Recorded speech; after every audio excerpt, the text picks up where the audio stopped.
Hello, everybody. I continue to be John Atack, and I'm delighted to welcome Anthony Spurgin.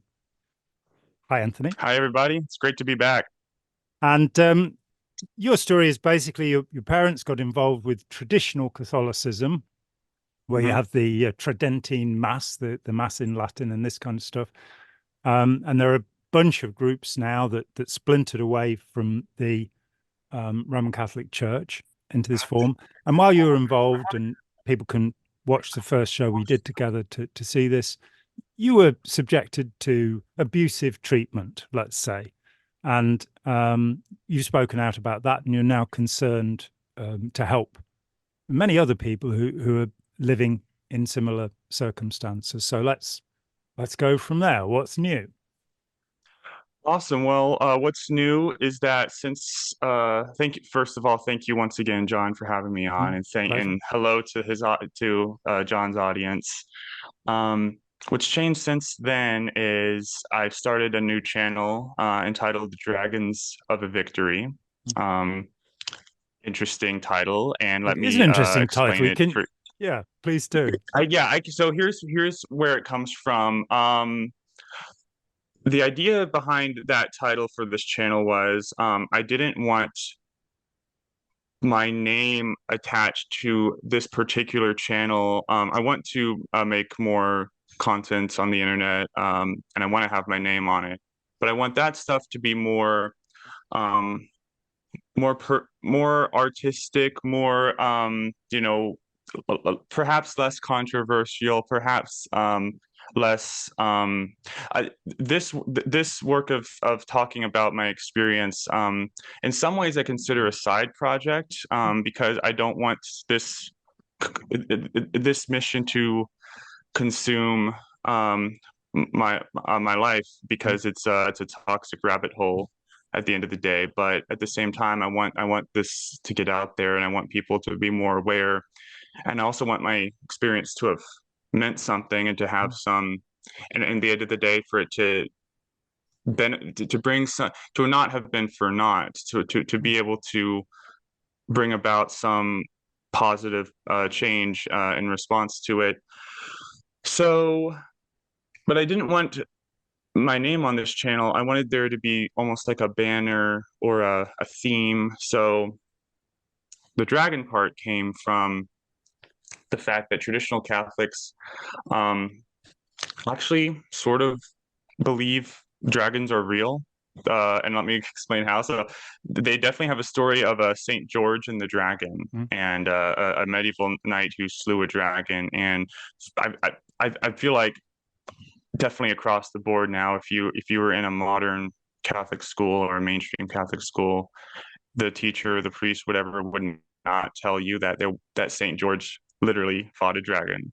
He would find a way to bring some sort of, like they do with the first chapters of Genesis. He would bring in this metaphorical understanding of that text that really wasn't a thing for the church in a very long time. It was very, very literal. But anyway, they definitely think that hardcore traditional Catholics are creationists. So they think that humans were that Adam and Eve were riding around on Triceratops. So oftentimes they'll say, well, when they saw dragons in the ancient legends, it was just dinosaurs. That's all they were talking about. And so that whole idea of dragons being real and that whole attitude they have, and they don't like it also. It's a weird thing. It's oftentimes say it's bad to portray dragons as good in literature and movies. You've got to always portray them as evil. So if you're ever watching something with a good dragon, don't let your kids. If your Mm. kids are watching something with a good dragon, don't let them watch it. Oh, yeah. Again, that's sort of a, even among traditional Catholics, that's not necessarily a widespread idea, but when you get more into the weeds, you hear stuff like that. And so the of victory part comes from, they have Our Lady of Victory, an apparition of Mary. They talk about, they say things like, we've already won the war, like God is already victorious. Where if we stay the course, it's not like, this spiritual battle we're in. It's not like we have any chance of losing. So because we're going to go to heaven eventually, and God's victorious, so all that's required of us is to stay the course. Victory is already ours. So it's sort of like reclaiming the idea of dragons and reclaiming the idea of victory and in my own way. And I want the channel to be not just me talking, but I want it to also be a repository for my interviews Mm. and anyone who and I want it also at some point to be a channel where other people can upload their own content or their own stories without having to go through creating their own channels or whatever. They can Mm. just send it to me. Yeah, So I'm sure that John, you'll, when this goes up, you'll have the link to our channel. And so absolutely. yeah, just check us out. We're the Dragons of Victory. If you're at all curious about this whole issue of traditional Catholicism, yeah, come out and reach out to us. And real quick, I also want to mention another organization, Trad Recovery, a support group that has been set up. The woman who runs that, Laura Vandervoss, is still a Catholic, but she was also raised in a traditional Catholic culture like I was. Mm. And I think her story and her group is a good it really shows a point I've been making this whole time, which is the Grand Canyon of difference between the traditional Catholics and the modern normal Mm. Catholics today. They're practically two different religions. Yeah. And this Trad Recovery group is a good resource for people who see, like me, there was a time I tried to stay Catholic Mm. after I left traditional Catholics, but it was like sand running out of a sieve. I just couldn't retain. Mm.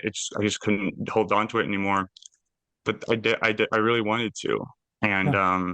there's a part of me that definitely still misses that comfort and that sense of security. And so, for people who still who don't want to lose their Catholic faith, I think you can have a perfectly healthy experience for the most part. Mm. It depends on still, but it's very possible to have a good healthy experience as a mainstream Catholic.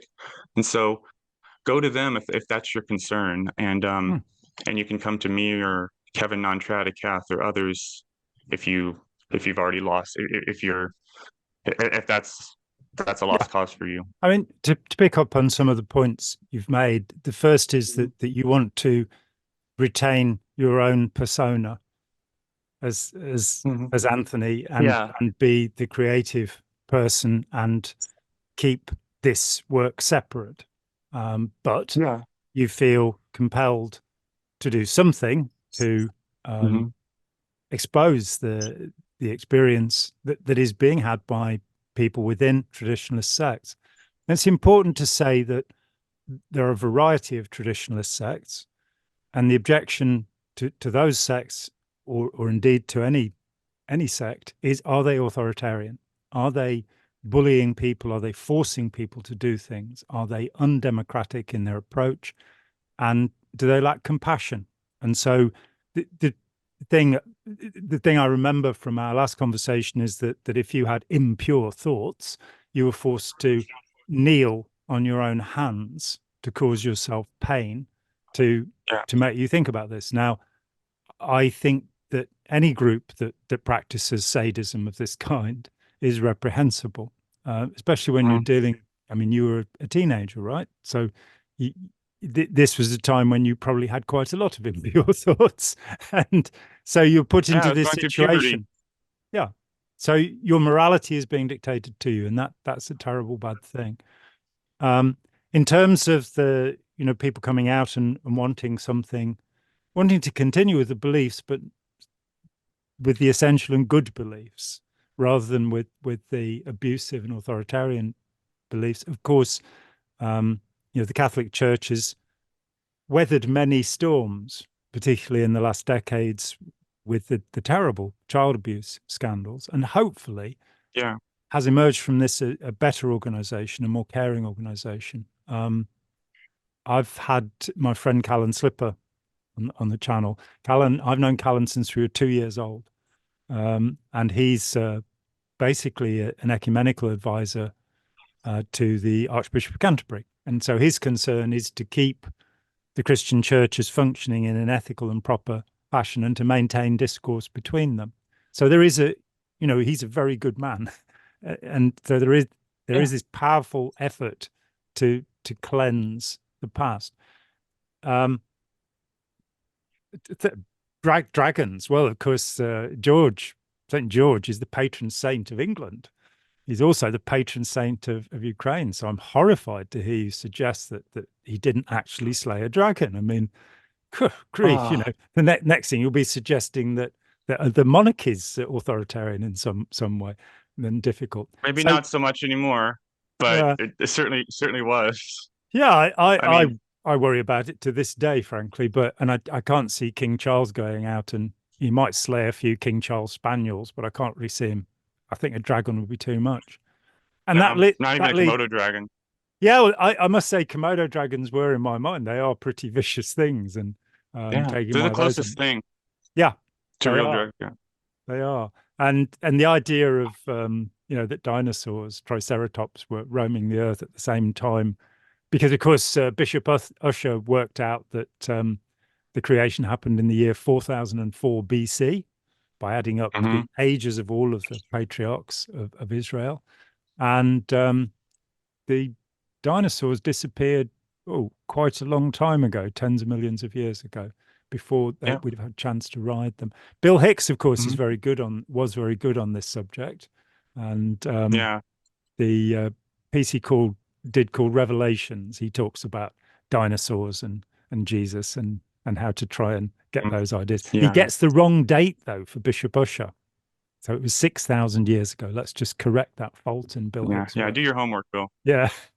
Bit late. Mark Marron has a great bit on his visit to the Creation Museum in Kentucky.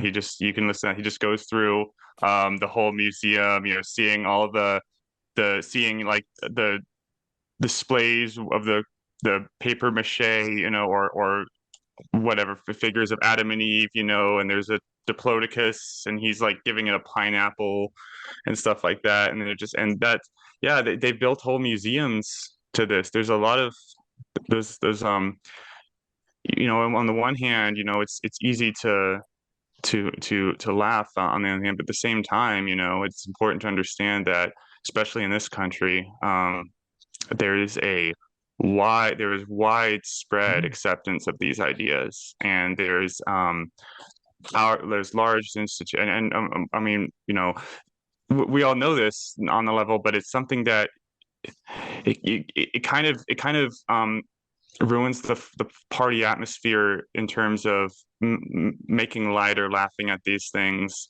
When you understand the gravity of the fact that these ideas hold, and it becomes a lot more serious, and that's been an important thing for me too in all of this, and why I've been so careful, and why I haven't really I'm not dedicating my all to this, is because I'm afraid of doing something that I guess will turn people off, or give people the wrong impression of my intentions. It's happened already, but it's the internet. There's nothing you can do. But I never wanted to be sort of the angry atheist, that guy at the channel, the Amazing Atheist, who atheist influencers who are professional mockers of faith and belief. And there's a place for that. But I think the place for that is when people are taking these beliefs and taking direct action with them against another person. That's when you can mock them. And you can mock them specifically at the person. So if someone has these same beliefs, but they're not acting on them in any destructive way, I don't think you have the right to belittle them. But I think you do have the right to belittle them if they are either advocating for an authoritarian implementation of their ideas, or they act out violently or aggressively in any way. And there's cleaning trucks outside, garbage trucks. Hope they're not too loud. No, I can't hear them.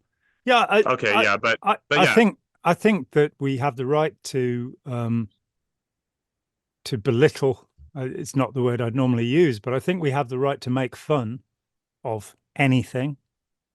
I think in our current political atmosphere, that we have gone way too far in trying to be nice about idiotic beliefs. And, a pineapple, if it had been a mango, I could have believed it, but Yeah. so, and while I tend towards your point of view, the problem is that if people sincerely believe absurdities, no matter how nice they are, you end up with something like, and every internet conversation goes there, you end up with the Nazis. You end up with a group of people, very nice, lovely German people, who have come to believe absurdities. And as Ramachandran, the second Premier of India, said, people who believe absurdities may commit atrocities. And so when you get enough of this going on, so it's difficult that there's a period in English history in the 1720s when King George had come over from Hanover, and he didn't want to be here. He didn't like it here. The weather was rubbish, and he wanted to go back to Hanover. So he created the first prime minister. And what happened was that the censorship laws, which were meant to be renewed, which were very strict, lapsed. And suddenly the great period of British satire began. So you've got Gilray, for example, Hogarth, a whole bunch of really savage cartoonists. So I think that I'd add something to your formulation, which is that public figures have put themselves out there. Now, I understand what you say about turning people off, that you don't want to push somebody away. So if you're trying to get somebody out of Scientology, then you're not going to say, well, Ron Hubbard was a lunatic, a sadist, Scientology is nonsense and it doesn't work. They've already stopped listening to you. So if one's objective is to persuade people, then it's sensible to do that in bite-sized portions. But I think we have to be careful, because the other end of that is a cancel culture where we don't talk about things anymore because you're not meant to. And I think that the way that damps down free speech. So let me give you a specific example.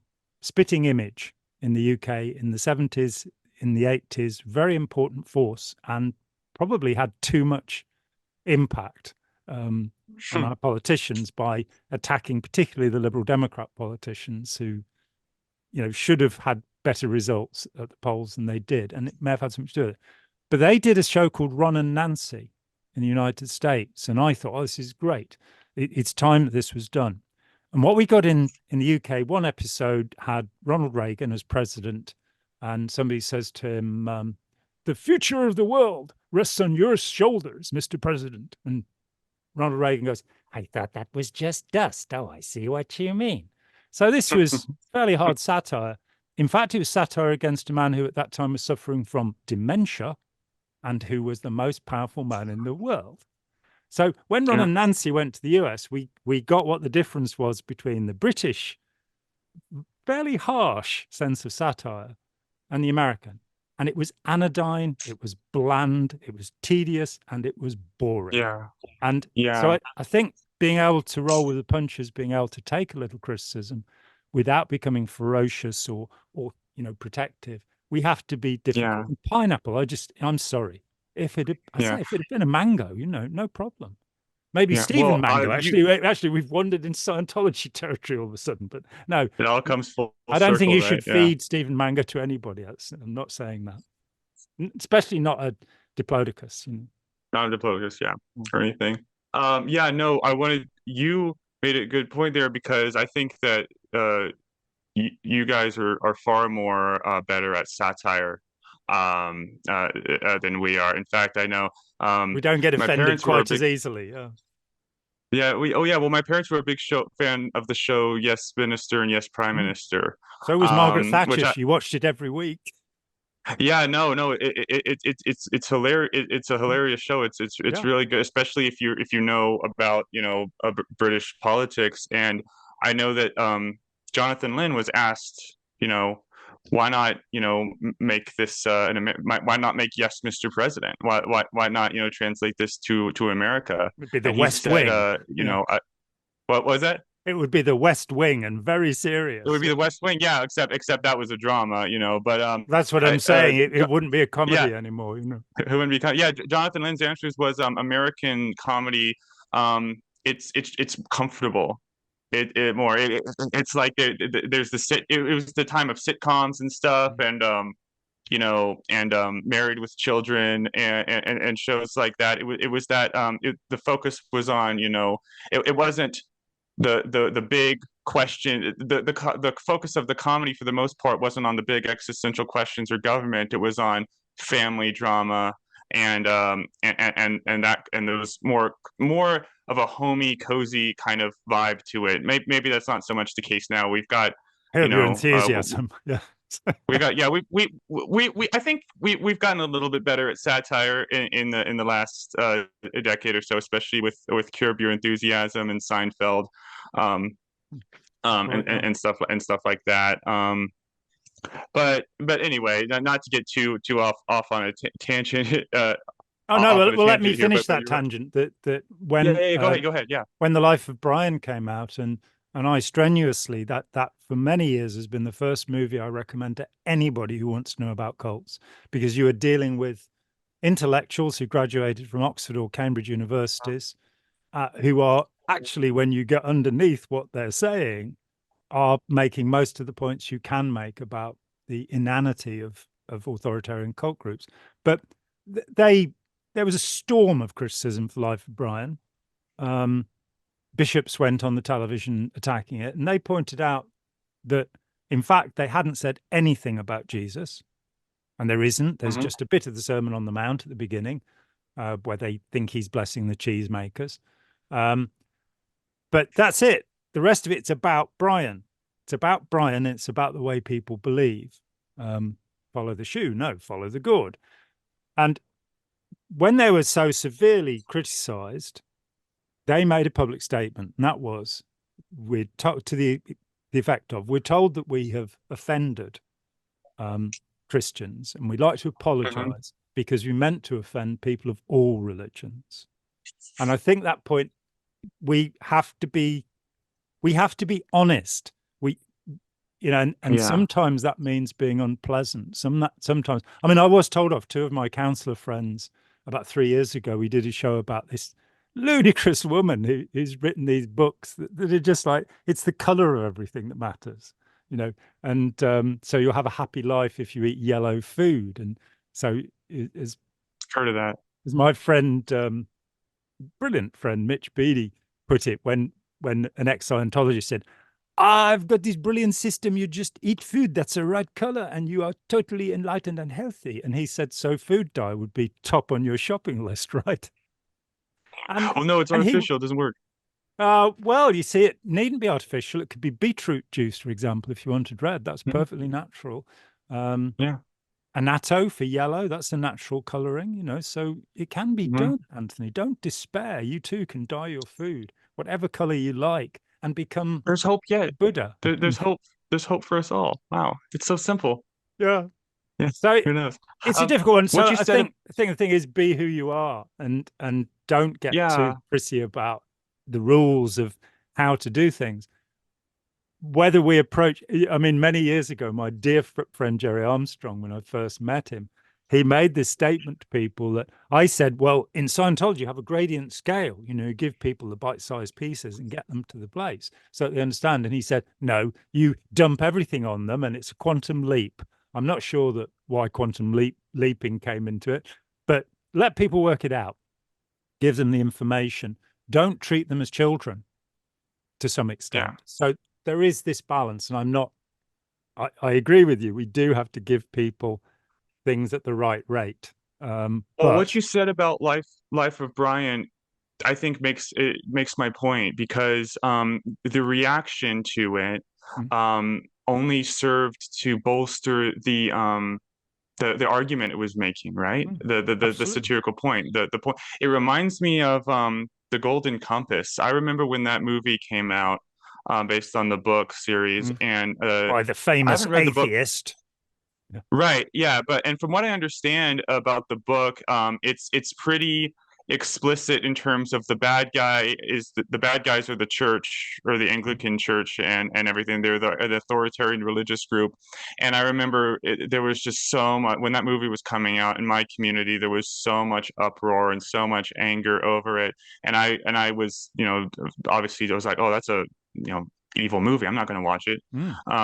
There's the mindset. But later on, I ended up watching it, and it's like any Harry Potter Chronicles of Narnia story. There's nothing all the criticism. I don't know if the book's any different, but it's all it's all very subtle and well done satire. It's not it doesn't have the sense of propaganda at all, and that's what we were told, right? It's just propaganda, but it's just a good story and that's the main intention of the work, right? Is to be a compelling story, and in addition to it, the author has all this metaphor and symbolism relating to the authoritarian nature of the church with this whatever the organization's called in those books. And when you have measured careful criticism like you always do, you always show your receipts and do your homework. You're the master at that, at backing up everything you say with research, and you have to have that approach as well, but you also have to have the approach of acknowledging the other person's experience as well, and saying as many things like, I know you felt that way because of this, but and that approach is so much more effective because because the backlash that will respond will be that the backlash you'll get will be so much more clearly less rational, more emotional, just like happened with the reaction to Life of Brian and Golden Compass. And the trad recovery group, some hardcore trad Catholic YouTubers recently became aware of this conference that they're hosting. The fact that this is even a thing, that there's even a movement of people who grew up in trad Catholicism who are speaking out. And I've talked about this on my Dragons of Victory channel. They're just releasing videos where they're just apoplectic and clutching their pearls and all they can say is, this is demonic, this is evil, this is of the devil, and just on and on like that. And they're just proving our point so well in their reaction, and we almost have to just sit back and say, look at this. There's a documentary called Meet the Mormons, and it's one of the best documentaries about authoritarian cult groups I've ever seen, and I've seen a lot of them. All they did was they followed Mormon missionaries, so members of the Church of the Latter-day Saints, and they are sent off, I think it's for a 2-year period as teenagers, where they're not allowed to communicate at all with their own family, which I think is deeply abusive. I used to meet them because I lived in East Grinstead, which was just 4 miles away from the headquarters of the Latter-day Saints in the UK. So occasionally they'd knock on my door and I'd ask them in, these poor teenagers. And the reason I think this documentary was so successful is there was no commentary. All you saw was what these kids did. And you gradually started seeing there was a guy, an adult, who was sat on the edge of the room at all times watching them. And you got the oppressive feeling of this thing. So as you say, such people will blow themselves up. But and as you say, I seek to research every statement of fact I make. I'm very careful about that. And sadly, that's still unusual in the waters in which I swim. People want to make allegations and speculate without having evidence to support that. And lives are destroyed along the way because of the kind of rabid intensity of the lynch mob. I seek to stand up against that. That's why I stood up against Scientology, because it was oppressive, because it was harming people. But we do get into a bit of a conundrum. If we're talking about, let's say, the Catholic Church, the Catholic Church has history. Mm-hmm. At the beginning of the 13th century, Pope Innocent III, who is accepted as a pope by the current Catholic Church, declared a genocide. It was the first time that the Catholic Church had engaged upon genocide, and it was to wipe out the Albigensians, or Cathars as they're called, in the region of the Languedoc, which was an independent country which is now part of France. And they were exterminated, right? They were burned. And, you know, I don't think it's healthy to forget that. I don't think it's healthy to forget the witch trials, the Inquisition, even though the Inquisition was, you know, much of what we read about the Inquisition was written by Protestants attacking it. And there is the idea that perhaps 800 people were sacrificed during the period of the Inquisition. At the same time, about 10,000 witches were burned by Protestants. Yeah. All of the wars, all of these things are relevant. What's most relevant, however, within the Christian teaching is the Gospels. And I've just come back from Turkey. And while I was there, I not only saw the Hagia Sophia, which for many centuries was the largest Christian church in the world, but I also went to Nicaea, Iznik as it now is, where in 325 the first church council met. And they formulate, a year after the conversion of the Emperor Constantine, the Roman emperor, this council met and they put together what's called the Nicene Creed, the Creed of Nicaea, which begins, I believe in God the Father, maker of heaven and earth. This creed is shared by the Orthodox, the Catholic, and the Protestant churches. It's about all it is. But they also at this time, and it was, for me, you know, I'm an agnostic, but for me, it was a real buzz in going to this place where Christianity was formulated. And sadly, the basilica, the foundations of the basilica where these people worshipped, still exist, but it's in the lake now. So you can't actually go there. The closest I could get to it was eating a carp that had been swimming around it, you know, and it was very tasty. So, you know, some spiritual good did come of all of this. But I also went to, there's a little Hagia Sophia Church of the Divine Wisdom in Iznik, in Nicaea, and you were in a building that was begun in the 5th century. And there are all of these centuries of faith. And, you know, there's something quite overwhelming about that, the thought of centuries of people believing these things. But one thing that happened at Nicaea, which I think was a bit of a mistake and which we've suffered from ever since, was that the book of the Revelation of St. John the Divine was admitted into the canon of the New Testament. And when we talk about the influence that belief can have, this book has been one of the most influential texts in human history. I would aver that both of the Gulf Wars were fought because of end days Christians who believed that it was time to get the Jews back to Jerusalem, Zion, so that they could convert to Christianity and the end days could come on. Now, we look at that as hopefully vaguely rational human beings, but the thought that Ronald Reagan, George Bush Sr., and George W. Bush were all end days born again Christians is incredibly relevant. And that all of the billionaires who have the same belief, Tony Blair is a closet Catholic, the people who have come to believe this book, which was not written by St. John, that we can definitely say it's Johannine. That's what the theologians will say. They were followers of the disciple John, but it was not the same person who wrote the Gospel of John, which is the only gospel written by somebody who knew Jesus, or may have known Jesus if it is genuine. We get into this terrible... It reads like somebody having a psychedelic trip, honestly, the book of Revelation. It's more likely, yeah, I agree with you, but it's a deliriant trip. It's not a simple LSD hallucinogen trip. This is like ayahuasca or ibogaine or drugs that I would personally go nowhere near, or the datura that members of the Manson, Tex Watson and the Manson family. Yeah, DMT is an extract of ayahuasca.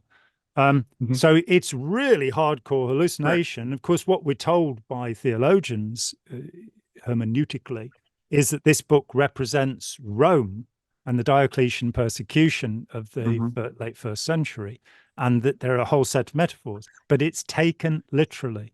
It was taken literally by Ron Hubbard, who tried to bring the reign of the Antichrist and declared himself the Antichrist in Secret Teachings. It was what inspired Charles Manson to do what he did.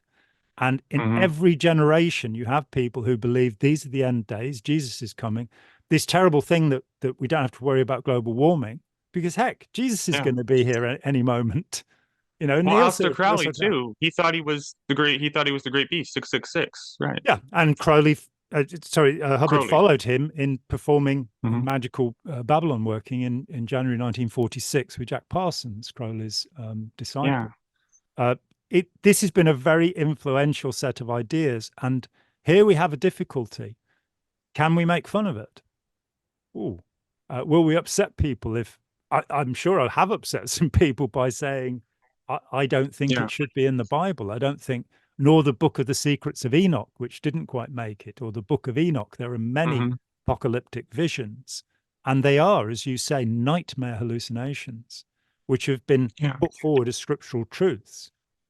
So therefore, we find ourselves caught in this place where we are meant to be polite about despicable ideas, you know, because they are, you know, enshrined. Well, you're absolutely correct in all that. They are despicable ideas, and enshrining them doesn't make them any less despicable. And so it's such a tightrope. It's such a balance for me, because I strive for empathy in all things.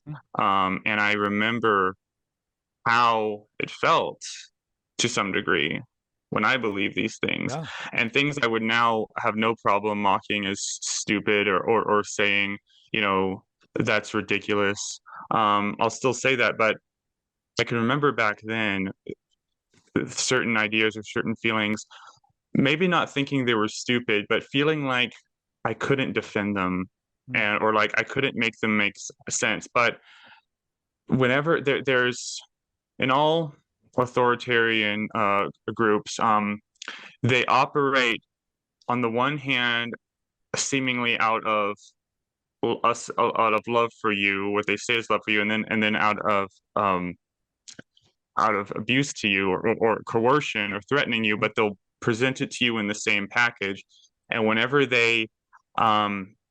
you're confronted with something that doesn't make sense, eventually there's no intellectual way out of this, of that conundrum.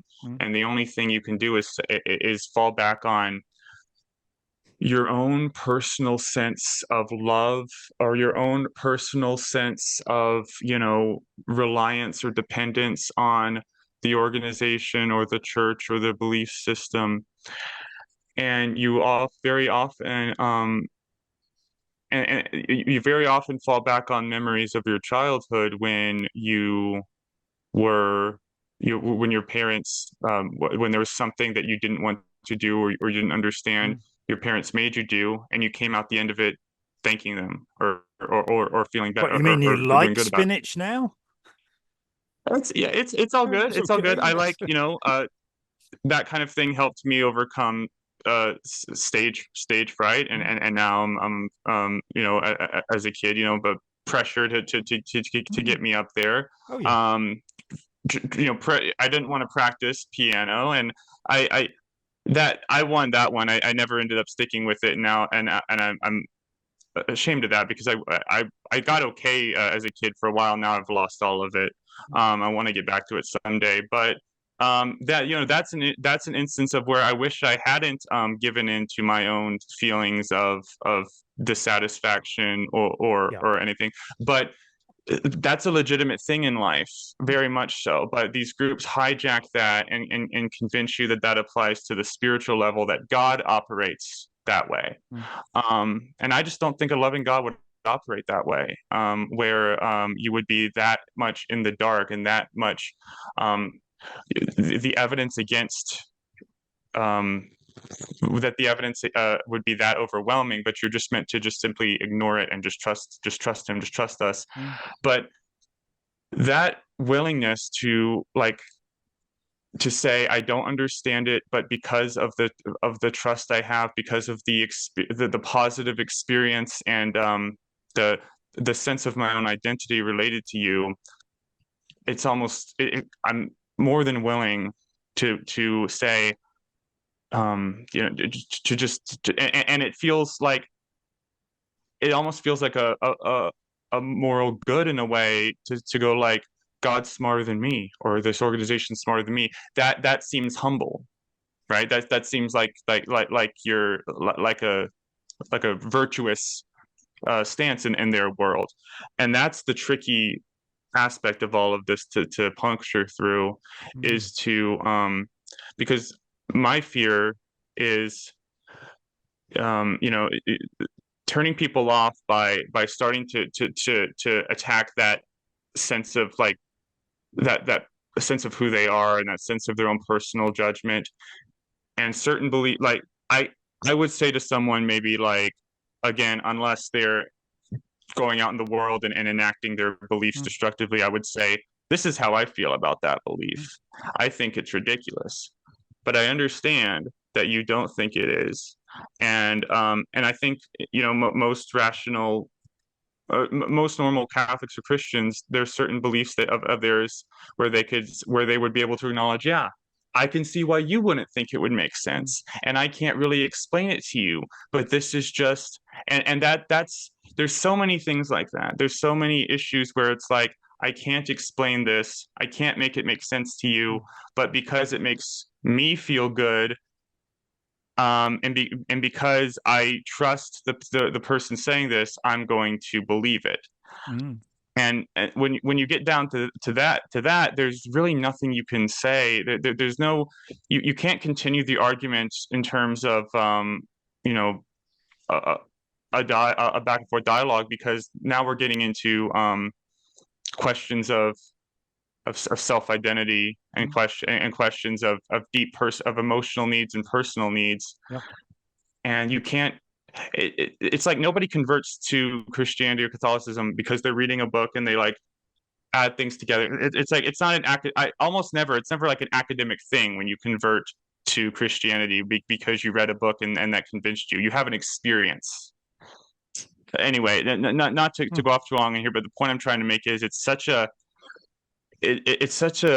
minefield to navigate sometimes, because when somebody has a belief that they can't defend, but they also aren't doing anything with it, in a sense, I don't know what to do with that. And I don't know what to do with that person other than say, all right, then I guess we'll just part this way and go about our lives. Agree to differ.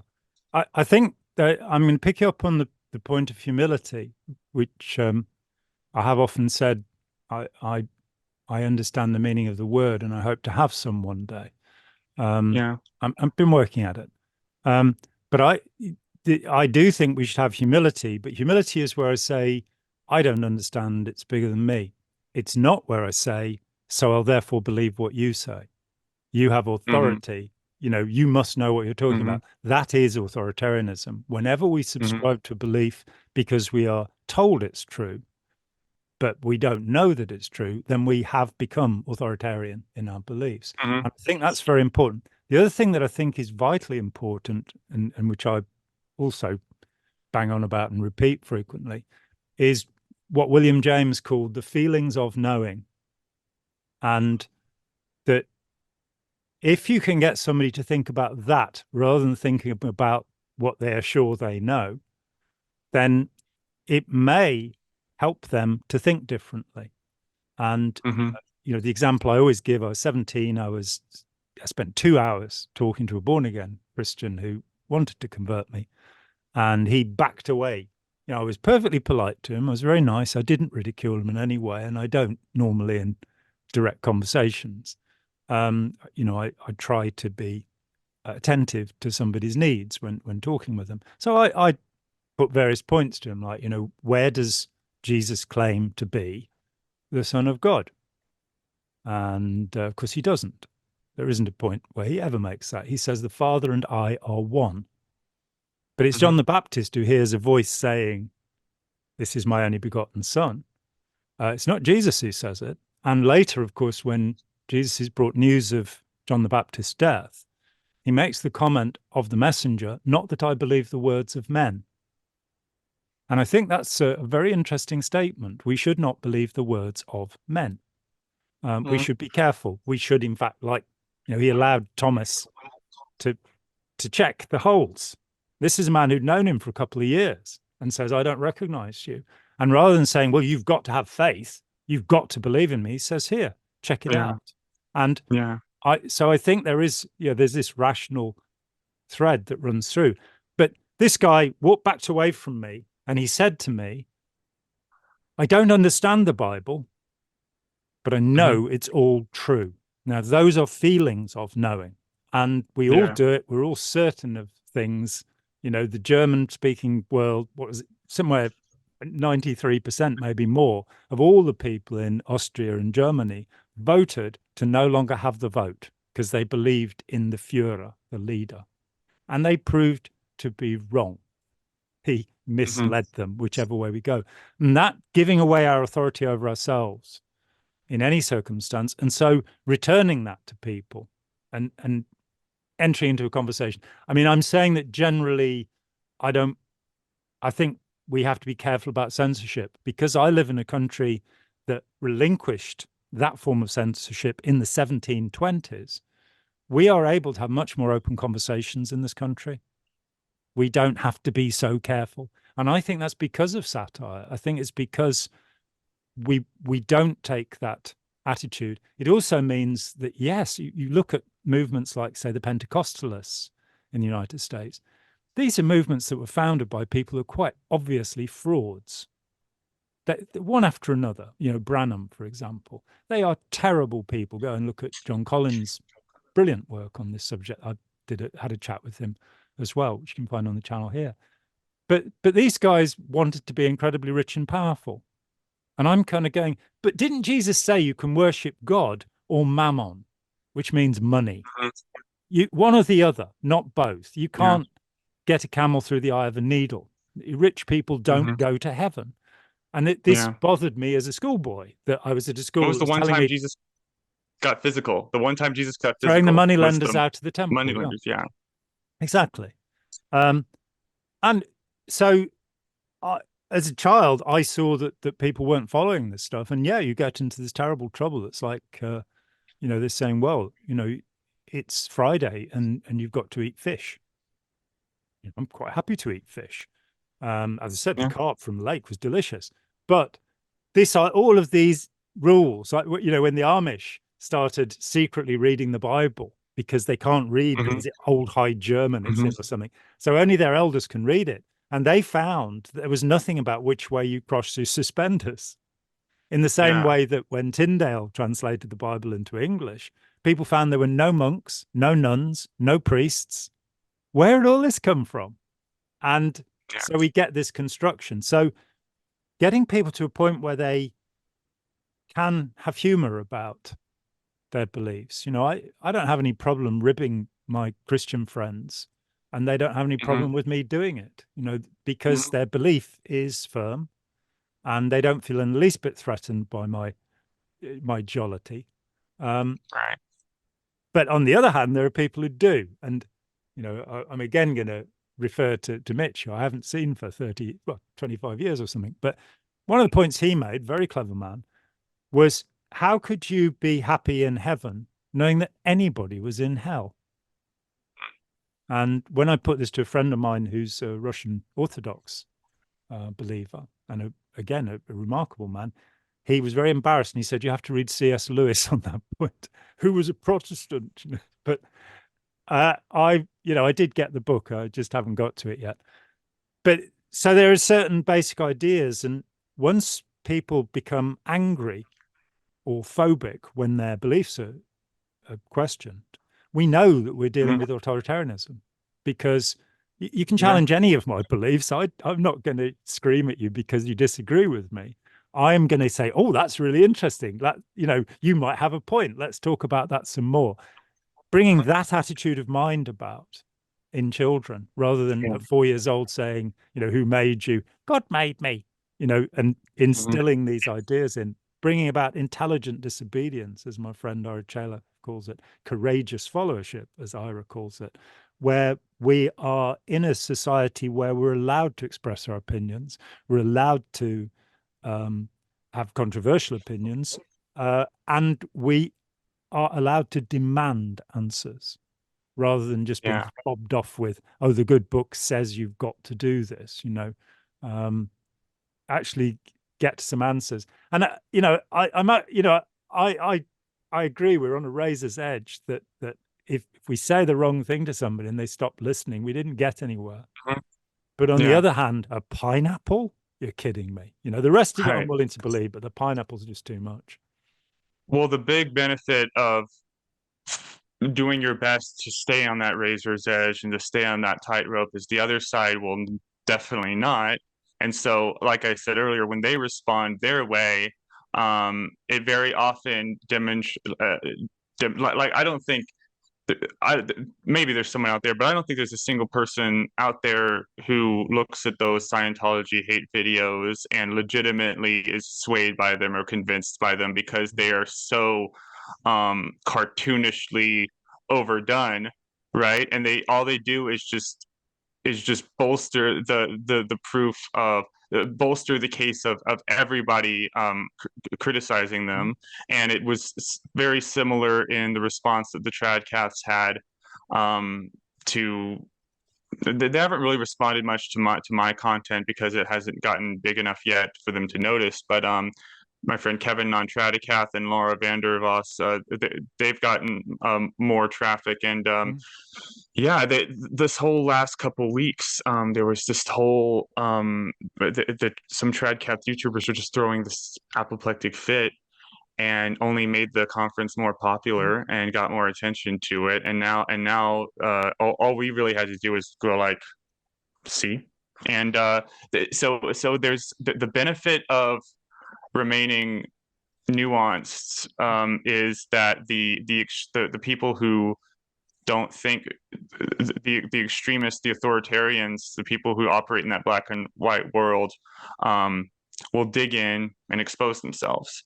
And I wanted to also you mentioned I think a whole key issue here with I don't understand the Bible, but I know it's true, and all that's it's the feeling of knowing.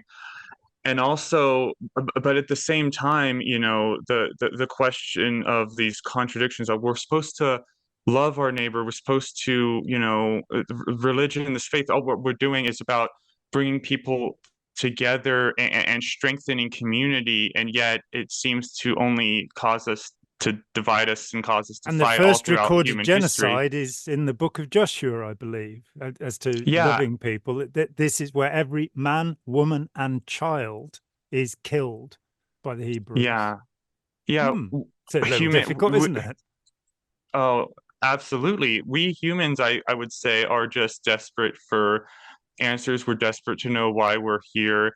And all throughout our history, we need to understand that in terms of human history, we're at a very unique time in terms that we have the comfort, the time, the resources, and the ability to really research, to actually learn as much about the world as we want to. And For instead, we most of waste our time on YouTube. Oh, yeah, exactly. Yeah. What am I doing? I need to go outside.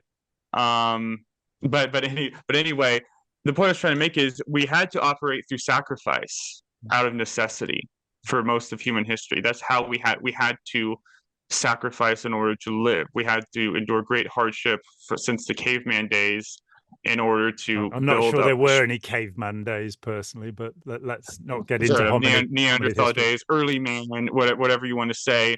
Um, we it's been thousands and thousands of years of toil and hardship Yeah, to I don't achieve. agree with you. I absolutely don't Oh, agree really? with you. To achieve this? Well, I'm That talking about in terms of I think in terms of uh, the historical past, to a large extent, what you say is true.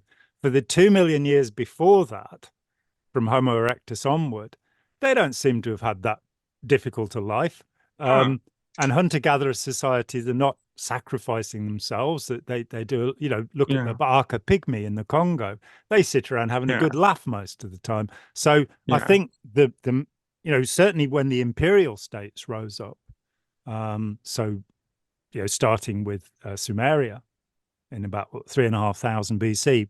From that time onwards, and with the principle that Okay, you have God, the king or president, the boss who tells you right. what to do, which we've inherited, that society's bad. But I'd definitely recommend At the Dawn of Everything by Graeber and Wengrow to give a completely different perspective and an accurate Yeah. perspective. This is an anthropologist and archaeologist showing that many human societies have actually been like the Indus Valley civilization lasted for 700 years in what is now Mhm. Pakistan without warfare, without, Yeah. it would appear, Wow. religion, without kings, and they Right. managed to live peacefully. So I, I think, Well, and thank you for no, thank you so much yeah, for that clarification. That's important that we get the proper historical context mm, here. For me, I was going in my mind, I was going back to like the Aztecs and the ancient Israelites, with their culture of sacrifice. The idea being that the cosmos operates on a barter system, an exchange system. That's how God expects you to operate in the same way you operate with each other and with the outside world. and we You have to supposedly will sacrifice. not bring the sun up if you don't give him some human hearts to eat, which is Right, fair enough. exactly. They could have been right about that. Yeah, but I think we've gotten to the point where we've established society, we've established community to a degree, and you're right. Maybe the hunter gatherers are onto something. Maybe we overcomplicate things, and there's something to be said about that And more. nomads, yeah. Yeah, that there's something to be said about that. I completely agree. But now we've gotten to the point where we're definitely not doing much better mental health wise, We're across the doing world. progressively worse in many Right. ways, though it is reckoned that the period into the early 60s was the worst mental health period. That British psychiatric reports, one of the arguments about cannabis that has been made is that it makes people mentally ill, and it's been pointed out Yeah. that in fact mental health has improved since cannabis came into Western society. I don't think the two Right. things are necessarily correlated, but Right. that's where I came across Mhm. these statistics saying, but we are now recognizing ever more forms of neurodivergence. And we are seeing that, again, if we look to these so-called primitive societies, they don't have anxiety disorders. They don't have depression. These are things that belong Yeah. to society since Hmm. civilization came along. And Yeah. since the pressures of and the oppression of a society where there are a few people, in the US, you have a bizarre political system where you have plutocracy. You have the rule by the rich, and the rich can Yeah. determine what the government does by saying, "Oh, we'll withdraw our factories if you don't do what we want." And so we Yeah. see a very small amount of people with a huge amount of power and the pretense of democracy. And I'm not talking Yeah. about communism or socialism. I'm talking about democracy, saying, if you Yeah. don't have $1 billion, you haven't got a chance of being president. Right. It's not quite that bad in Europe, but something because of a belief in free enterprise, because of a belief that hardships come to people because of it's their own fault. Yeah, that we're Right. all the captains of our own ships, which is a ridiculous notion. We get Right. a political system that comes out of these beliefs, which, as you say, and I would say that sacrifice is still fundamental. Sadly, what is happening in Ukraine, what is happening in Gaza, which Hmm. is being sponsored by the whole world, the Yeah. money of the world. That is sacrifice. That's like, um, you know, It is fundamental to the human condition, but I don't see how and it's we don't have to be coherent that that way. it would be it's undoubtedly fundamental to the human condition because of the limited amount of resources on this planet. If we lived in Shangri-La, I don't think that necessarily Well, I think if we didn't would run be the well. military, we'd have enough for everything, wouldn't we? That's You know, a fair I'm told point that as well. it'll Yeah, take $1 billion to rebuild Gaza, yeah, and yeah. Joe Biden has just led what they're giving $16 billion in weapons to the people who've Hmm. performed the genocide. That's what the International Court, United Nations, have called it. So you're going, well, if we hadn't, the Iraq War cost $1 million to devastate a Hmm. country completely. If that money had been Yeah, spent on health and welfare in the third world, there wouldn't be a third world. So I think the sacrifice is us using our resources for absolutely the wrong things, yeah, pointing them towards the wrong things, where we should be bringing a justice system which is incorruptible for the whole world, where yeah, law enforcement wouldn't be, the men in blue or the women in blue as well, separated off as a cult from the rest of society, justifying each other, where there would yeah, be real education rather than this nonsense that kids are being taught in schools these days. Kids would yeah. learn about relationship, they'd learn about communication, Mhm. they'd learn about how to have a rational discussion, they'd learn about courageous followership, intelligent Yeah, disobedience, these kind of things. These are all things which in our generation could happen.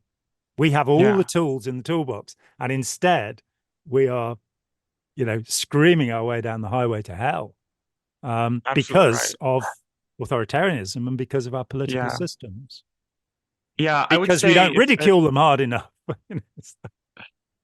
absolutely, I would Oh, I say see if I what could, you Chris, if mean. spitting image. I'm a fan of that. A fan of that show. Sometimes I'm not as tuned into British politics as I should be, so the jokes are a bit over my head. But whenever they make fun of Trump or American, I'm on board with it. I get it a lot more. I would say the point I think I could make here I was in my rambling way, if I could narrow it down and crystallize it, You've I not would you've say that not say I've got you've an not ant. rambled at any point, Anthony. You've been straight to the point throughout our conversation. So Thank you, I appreciate that. Um, I was just going to say that if say I have an ant farm, um, I can't expect any kind of barter type relationship, this for that relationship with the ants in my ant farm. mm, They might have some kind of relationship with each other, but I'm on a completely different level as them in terms of being able to even operate in a sense where I could get anything from them and they or and in that sense. But mm. that seems to be the way God, the creator of the universe, seems to be operating with us. It's like God's like, I'm gonna make myself an ant farm. But I'm going to love these ants. They're going to be made in my image. They're going to be like my children. But at the same time, um, I'm going to, especially in recent years, right? I'm going to be completely silent to them, and my only communication will be this third person, this middleman figure who's just as flawed, no different in any way than the rest of them, but he's the guy I've chosen to be my messenger.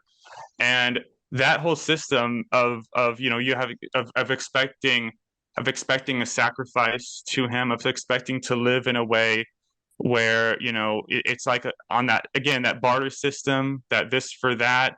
The barter system, I think, it emerged out of human necessity, as, or out of a desire, maybe out of a sense to build, like you said, maybe that was the beginning of moving from hunter gatherers to the empire. Maybe it was the moment when they realized, hey, we can trade, we can barter, Well, no, and the that idea. nomads traded for millennia before the Hmm. rise of the cities, the Yeah, civilitas, yeah. the civilization, and I'm the just trying to be history agricultural detective state. here.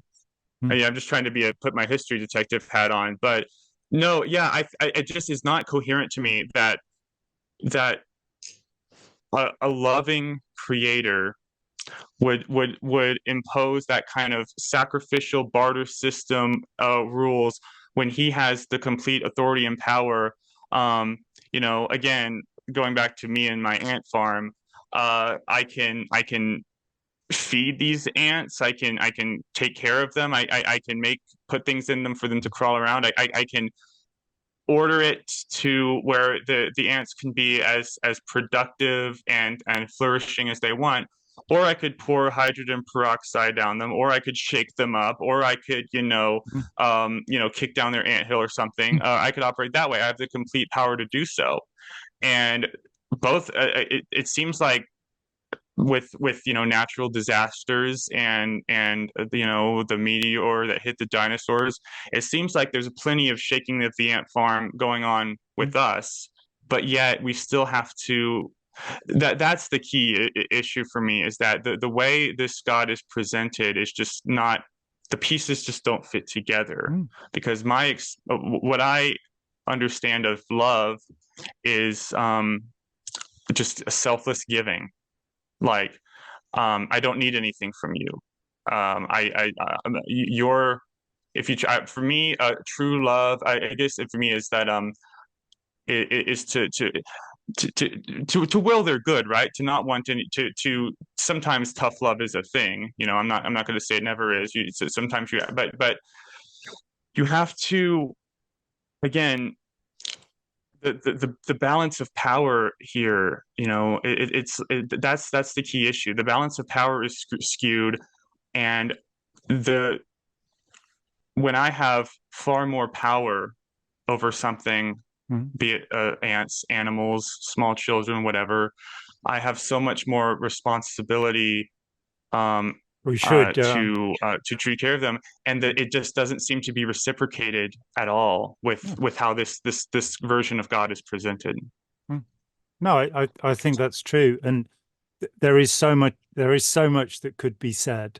That Maimonides, in the Guide of the Perplexed, written in the 11th century, opens by saying, when Genesis says that man is created in the image of God, it does not mean physically. It means, if we extrapolate from that, we have imagination, as God does. The other animals do not, as far as we know, have imagination.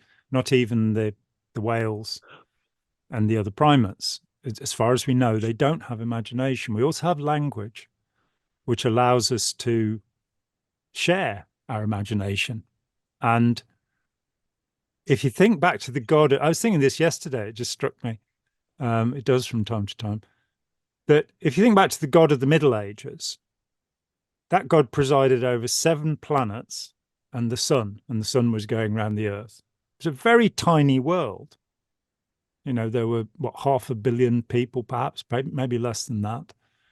And that was it. Now, with Hubble and his discoveries at the end of the 19th century and on, the universe is, just this galaxy, 100,000 million stars. How many planets? How many conscious entities? How many intellectually developed civilizations are there? Because then you've got, oh no, how many galaxies? 100,000 million galaxies, going off to what might just as well be infinity. And God, therefore, has grown from being in charge of 7 planets, only one of them inhabited, to now being in charge of billions of planets. So God is much bigger in the modern imagination than he was in the Middle Ages, certainly much bigger than he was at the time when the New Testament was written, and the daughter, the Old Testament, was written. So, and that for me is an interesting idea, and I do head more towards the kind of Joseph Campbell view, though he was a flawed man, but a brilliant man nonetheless, which is that we're dealing with, since I was a kid, I walked away from belief in a personal deity, a personified deity at the age of 13. Never made sense to me since then, but I'm not an atheist, I'm an agnostic. But I, at 17, discovered the Chinese principle of the Tao, this idea that there is something out of which the universe emerges that we don't understand. And we give it this name Tao, meaning that which I do not understand, and it stays there. Campbell will then point to Dharma, the concept within Buddhism of a way, which Tao is sometimes translated as, or Ma'at in the old Egyptian system, that there is an underlying force. I think these ideas have fascinated me for life. So if I ridicule somebody for feeding pineapples to dinosaurs, that's another matter. I take the religious thinking and mysticism deeply seriously, as with Eric, my great hero Eric Fromm. I am an agnostic mystic. I am somebody who is in pursuit of truth and as yet has not found any. I have estimations of what is more probable, what is less probable, what is extraordinarily unlikely. Pineapples, come on, it's not going to happen. But I have my path there. When I deal with people who are certain and they know, what is and which book we ought to read and what we ought to do, I get worried. That if we can't talk about it, if we can't think about it, if we can't say, I have this set of metaphors in which I live, you have that set of metaphors in which you live, how can we bring those things together?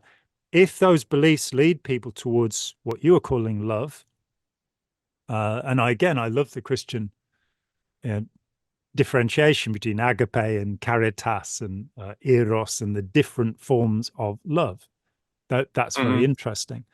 But to give and not to count the cost, I think, is the Christian expression that you're basically, looking at as fundamentally that. I think that love, I don't believe in self-love. I don't think that's a good idea. I never have. I think self-hate is similarly a horrid and stupid idea, that we have to reconcile ourselves with ourselves. But to love others is not to give selflessly. I think the St. Francis idea in Catholicism is the wrong idea. And look where it got him. He was 44 years old when he died, and apologized to the donkey, as he called his body. I think that love is where you don't harm yourself and do everything you can to help others, and where you don't harm others. And I think this idea of sacrificing yourself for others, it's like when you're in an airplane, you put the oxygen mask on you before you put it on the child, because otherwise something really bad could happen. And I think it's a very important idea that the Christian religion becomes one of terrible tyrants, generation upon generation, tyrants who order people to believe and live in a certain way. So two of the popes, you would go to hell, I'm afraid. Just looking at you right now, you would go to hell. Two popes excommunicated anyone who wore a beard. Sorry, you're gone. We're gone, yeah. So these tyrannies which have been elected, instead of people going to the core of the doctrine and saying, love your neighbor as yourself, which I'm personally not going to do, but because as I say, I don't believe in self-love. So, that puts me in a difficult situation. But to live a compassionate life, to live a life where you seek to help others, where you seek to better the world. Yeah. If people's religion tends them in that direction, then it's fine. I don't care. The flying spaghetti monster probably does exist, frankly. And we should be pastafarians, all of us. But if what you believe, as you said fairly near the beginning of our conversation, if what you believe leads you to do harm to others, and to promulgate harmful ideas, so a religious idea, the Aryan race theory, there's a religious idea. What we believe is extremely important, and because how we behave comes out of what we believe. And therefore, to challenge these beliefs and to try and get people to the point, educate people to the point where they don't mind having their beliefs challenged, where they're willing for somebody to say, I don't think Jesus ever existed. I think you made him up. And they're willing to go, well, I think he existed because, and you go to my friend James Beverley, who will show you, well, in 60 AD this happened and there is this evidence. And then you might go to Josephus and say, but this is the only evidence from his own time outside of his followers.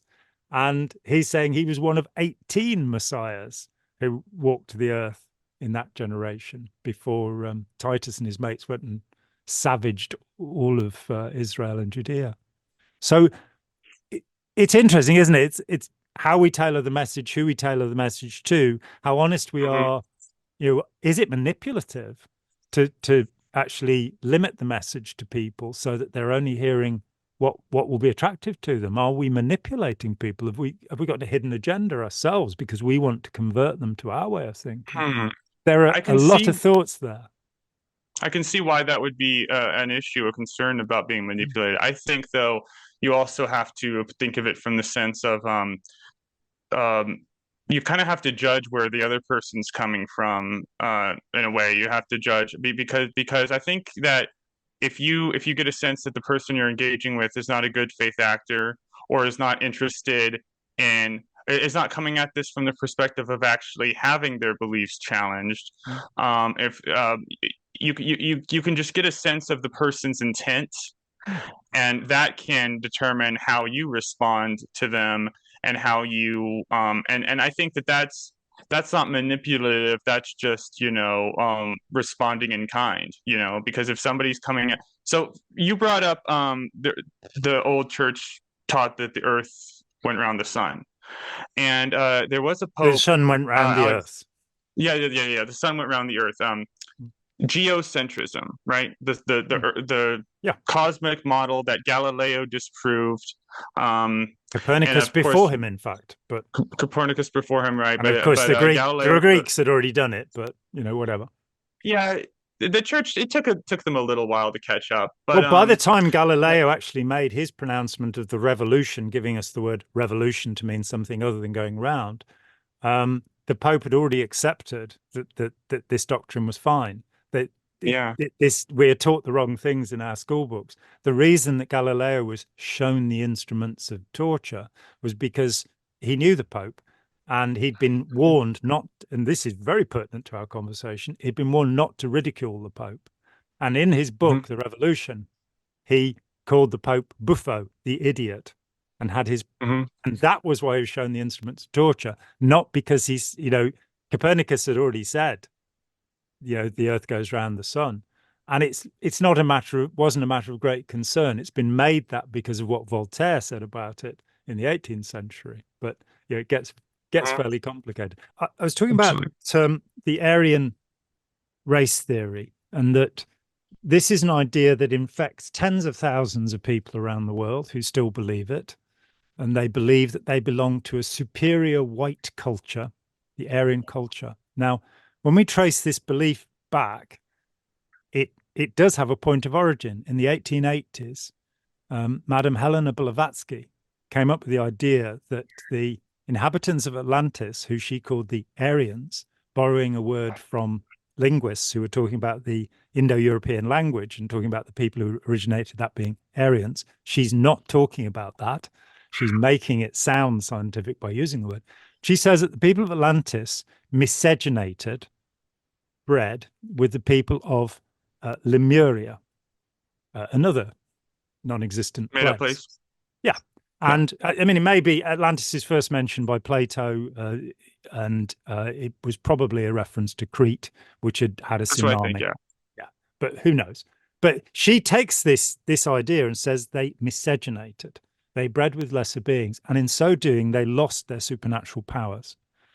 This is picked up. I mean, she is the first person to be investigated by the British Society for Psychical Research, which was co-founded by the psychologist William James. And she's the first person that they investigate, and they pronounce her an absolute fraud based upon visiting her in India and seeing what she was doing. Soon enough, her house burns down before the physical proof of her fraud can be revealed. And the special cabinet she used, which was, had trick drawers in it, which they found, and all of this. So she's a fraud. And yet she has this profound influence. These ideas are picked up by two Austrians called Liszt and Lanz, as if I remember rightly, both of whom got themselves adopted into baronial families so they could have the title von. And they put this thing forward at a time in the Austro-Hungarian Empire where there was a tremendous division between the various cultures. So you've got the Slavic culture, and Pan-Slavism, which is the other side of Aryanism, still exists. Putin is a Pan-Slav. He is trying to bring back, just as Hitler tried to create a Germanic empire, Putin is trying to do this. It's called neo-traditionalism.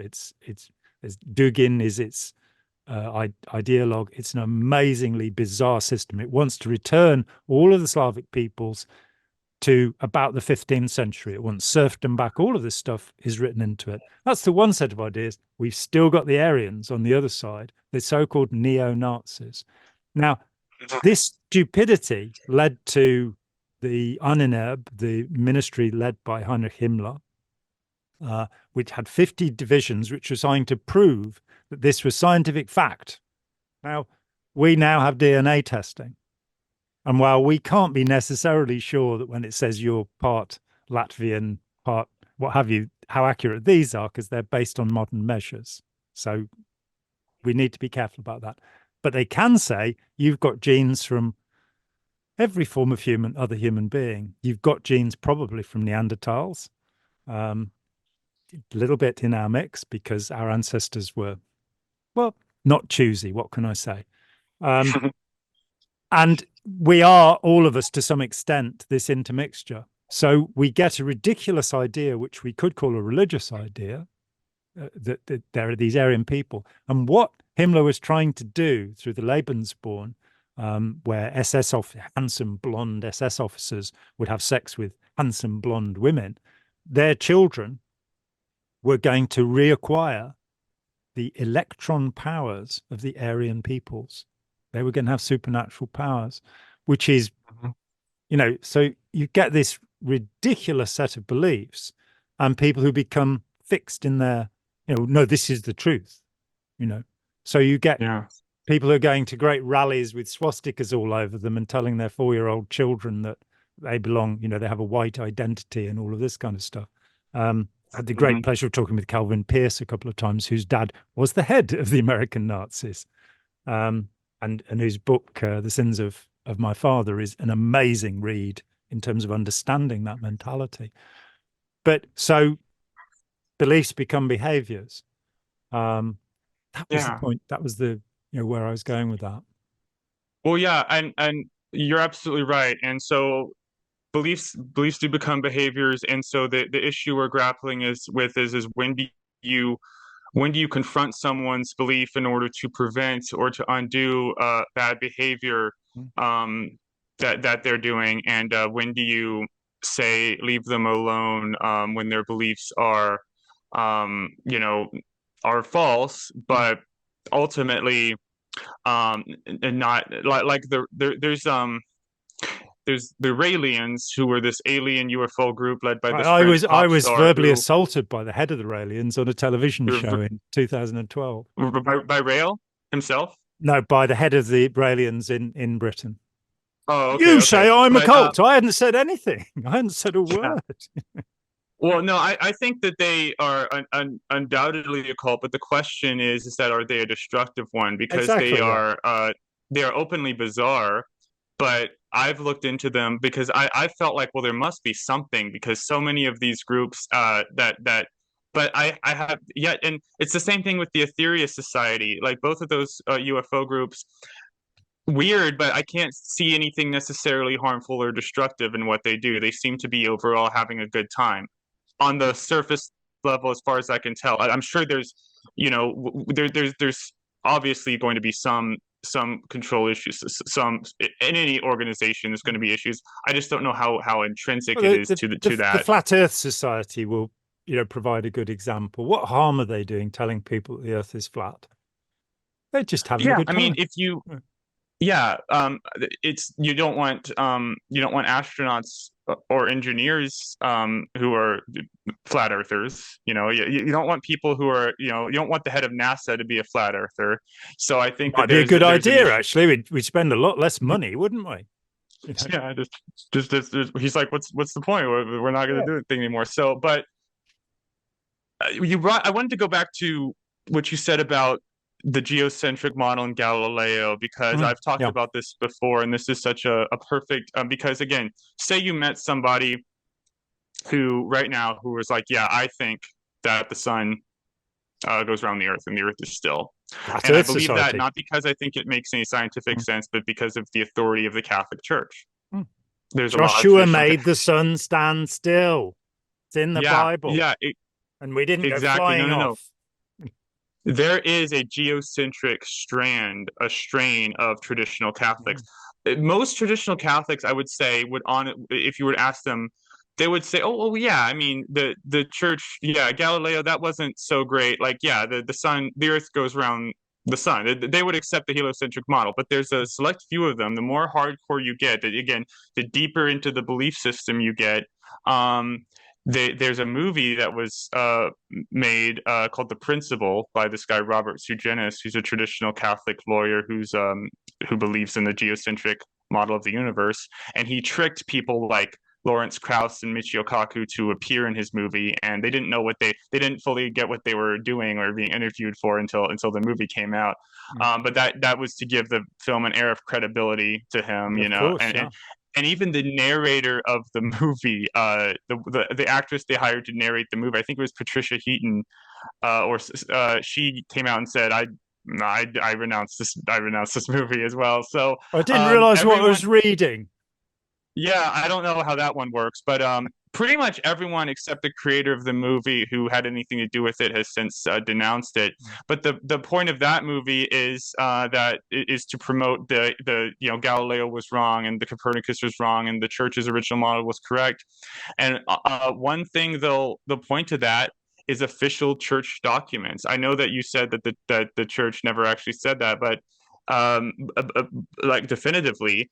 But the thing is about the traditional Catholics are so the idea of the unchangeable authority of the church is baked into them, and it's like whatever the church said, if it was ex cathedra, solemnly defined dogma, the Pope doesn't have to necessarily. Everything he says isn't necessarily true. That's why they can get away with the criticism of Pope Francis. Yeah, their liability. If we like it, it's official. But that movie, and I think Robert Sugenis himself has pointed out that there is, and actually, when I pulled it up, there is an official papal bull that Pope Alexander. What year does it date to? Because my understanding is it's after Galileo, not before. Yeah, I think it was after Galileo, but after his death. So you were right. I wasn't saying that. You were right in the sense that that was not the reason for his torture. No, he wasn't tortured. He was shown the instruments of torture. Right. Here they are. We'll do this to you. And he was then moved into a house next to the nunnery that his daughter headed, so that he could see. Which it's okay. It's okay to threaten people, I guess, but just not to actually follow through. You know that's because that's literally in that. Yeah, no. I'm not saying you're saying that. I'm not saying you're saying that, but that's literally the argument that they would make. Like in that movie, they said. Galileo, it's a myth he was tortured, and they had sort of the attitude of like Mythbuster time, but they just said no, he was just tortured, shown but they just said no, he was shown the instruments of torture, and it's like, okay, well, that doesn't really. I mean, the Catholic Church definitely had those. Why did they even have those in the first place? You know, that's the somebody came round and sold them to us, and we got a good price on them, so we thought we'll get some instruments to torture. Yeah. Yeah, look at another issue, which is the Big Bang. That, of course, Georges Lemaitre, Catholic priest, came up with that. Yeah, it was a Catholic priest, and he spent 3 days convincing Einstein. What's more, there's a papal bull in the 1950s which says, yeah, you can be a Catholic and believe in the Big Bang. It's not a problem. So, you know, here we are in canon law. It does get a little bit complex at times. But that's a weapon that they have as well, in that they can. There's so much.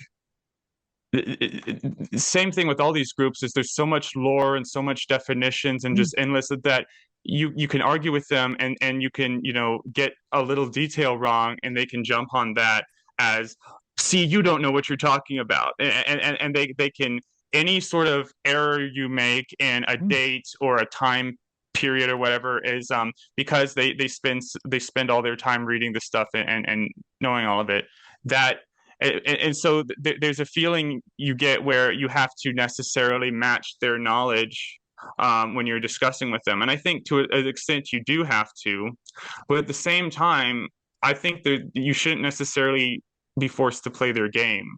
No, you know what I mean? We have to understand that in logic, that people who split hairs or have sex with ants, which the Dutch say in a much ruder way, that that it's just a method of disputation. It's not a method Hmm. of reasoning. And if somebody is coming at you with that, I mean, obviously, I'm relatively fact rich compared to most people. I have this strange accumulative memory.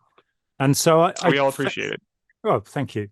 Um, and it's sometimes useful, but that, but when somebody is going down that route of, you know, what did Jesus say? Love the Lord thy God with all thy heart, with all thy soul, with all thy strength. Hmm. That's the I like whole that. thing. That's the Yeah. whole thing. And it comes from the Rabbi Hillel, who challenged um, a legalist, as they're called, Pharisee, who was saying, and he said, "Can you stand on one leg and recite the laws of God?" And he said, "No, there are hundreds of them. I'd fall over." And he grasps his ankle and says, "Love the Lord thy God with all thy heart, with all thy soul, with Yeah. all thy strength." Jesus repeats this, and you know, again, all of the bafflement, all of the the little meanders that people will go down. He also says, "Speak only this one prayer: Our Father that art in heaven, that art in heaven." That's your lot. That's all you Yeah. get. You shouldn't be. I see these things as an outsider, and when they get into the, oh well, you see, this is because of this and this is because of that. I'm like, no, let's go back to the essential principle. Right. Are we doing what we're meant to do? Are you loving God with all of your heart, with all of your soul, and with all of your strength, or are you just being Yeah. horrible to me because you think some daft thing about whether Jesus had a beard or not? And of course, until the year about 300, he didn't have a beard. Jesus was clean Hmm. shaven. And people who have beards, Yeah. and I have warned you about this now, you go and shave it off, because two popes have said you'll go to hell for having that beard. I'll get around to it. I'll Yeah. get around to it. Girls seem to like it. Yeah, well, Um, that's much more important, let's face it. yeah. Yeah. Yeah. Heaven on earth, Yeah. heaven is all around, but men do not see, as Jesus said. So this has been Yeah. great, and we'll do it again at Yeah. some point in the future. Absolutely. And Always a pleasure talking to you, John.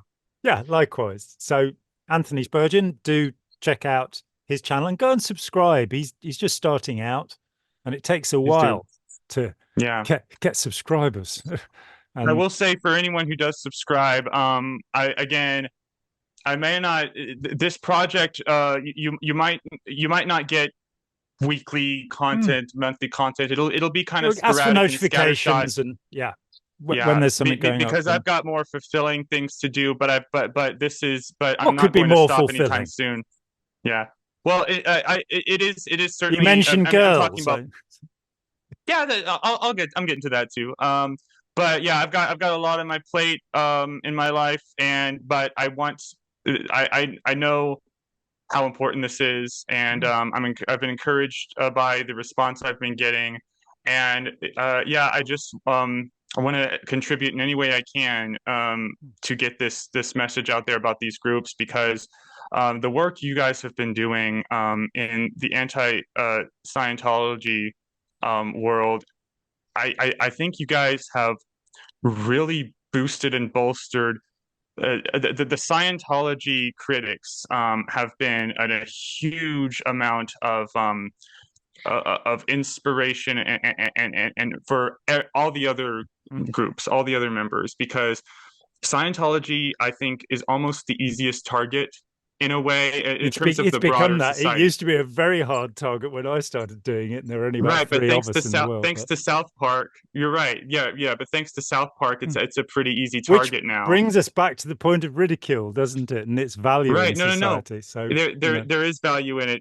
exactly as well. Um, the other groups that have more influence and have more power and aren't as much of a joke in my, because Scientology is kind of a joke. it's become In that, main, and it was my yeah, determination from the early 1980s when I set out. I realized that if you painted it as sinister, that people would join it. So when in right, 1969 Alexander Mitchell published articles about Hubbard being involved with Crowleyite sex magic, people right, joined Scientology. In fact, the whole swell of Scientology in 1963, Scientology was probably about 500 people. Then you had the yeah, Victorian inquiry, all of these government inquiries, and by the time the last inquiry was published, the English one in 71, there were now 25,000 people in Scientology, yeah, because it had been publicized. So I realized that Right. you've got to show it sinister, because it is. It's life destroying. They have 4,000 slaves in Scientology. Hmm. It really is a bad thing. But you also have to show that it's ridiculous, so Oh that yeah. people won't want to join it. And so any 18-year-old that somebody says, "Oh, I'm just in this brilliant thing called Scientology," you go, Tom Cruise in the closet, South Park, and there's an end to that. So, but both things are important. And Yeah, and what exactly. But what yeah, you're doing is I was gonna say important too. ex members of Jehovah's Witnesses, Mormons, Moonies, and traditional Catholics as well. All of us have been looking at you guys and realizing the effect that this can have. And so I want to thank you for Mm, your work again. Thank thank you. Chris, Shelton, everyone. I won't say we talked offline about this whole controversy. I'm not Mm, going to say anything about the recent unpleasantness in any mm, detail. I'll just say that it's I still I just want everyone to know who's dealing with the anyone who's in the Scientology mm. influencing world who's dealing with all this drama and all this crap. Just know that your work is still important and still valuable. I hope none of you out there. Um, I can see it wearing on people like Chris, and so I It's just wearing hope on that me. I can only imagine, any flack I've been getting online has been nothing compared to Mm, all this. And so I just want you guys to know that the work that this all of you guys have done has gone far and beyond simply raising awareness about mm. Scientology, because it's put these patterns in everyone in the forefront of people's consciousness. And when you recognize a pattern, you can far more easily it's like it gets down to the basic level of like when you're learning. It's like rock, tree, rock look like this, tree look like this, and so you can see, oh, cult look like this with all the work Mm, of that you've been doing, and then you can look at other groups and just have a very basic recognition of these patterns. And so it, absolutely. it's the Lord's work, you could say. Bless him. Yeah, yeah, Bless yeah, the Lord. Thank you yeah, yeah, so yeah. much, Anthony. We'll talk again Thank you, John. in the nearness of time. Thank you, John. And let me Thank you very just. much. Hi, John here. Thanks for watching. We'd appreciate it very much if you would click like, as well as subscribe, and click the bell for notifications. Every dollar helps, and we welcome new patrons on Patreon, or you can make a one-off payment with any currency through PayPal. Thanks so much.